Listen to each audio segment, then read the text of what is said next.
అయినప్పటికీ ఇలాంటి ఒక విపత్కరమైనటువంటి సమయంలో మన చీఫ్ మినిస్టర్ గారు ఒక యువకుల్లాగా, యువకుల కంటే ఇంకా ఉత్సాహంగా చాలా చక్కగా ఈ సమయాన్ని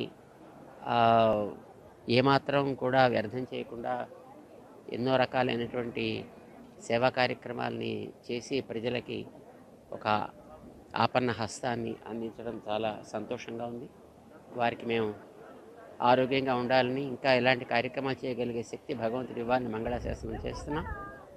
గతంలో విశాఖపట్నంలో హుడ్హుడ్ వచ్చినప్పుడు ఎంత శీఘ్ర గతిలో దాన్ని మళ్ళీ పునరుద్ధరణ చేశారు. ఈసారి ఈ విజయవాడ పరిసర ప్రాంతాలని కూడా అంత శీఘ్రగతిలోనూ పునః వాటి యొక్క స్థితికి తీసుకురాగలగడంతో పాటు ఈ 3-4 రోజుల్లో మన సీఎం గారు చేసేటటువంటి ఈ బాధిత పీడిత వ్యక్తుల యొక్క సౌకర్యాలు అయితేనేమి, జాగ్రత్తలు తీసుకునే విషయంలో అయితే వారు చూపించేటటువంటి చొరవ, అర్ధరాత్రులు కూడా వారు తిరిగేటటువంటి ఆ ఓపిక చాలా ఆశ్చర్యాన్ని కలిగిస్తుంది. భగవంతుడు వారికి ఆ శక్తిని మరింతగా ఇచ్చి చక్కగా వారి చేత ఈ కార్యక్రమం బాగా చేయాలి అని మేము ఆశిస్తాం.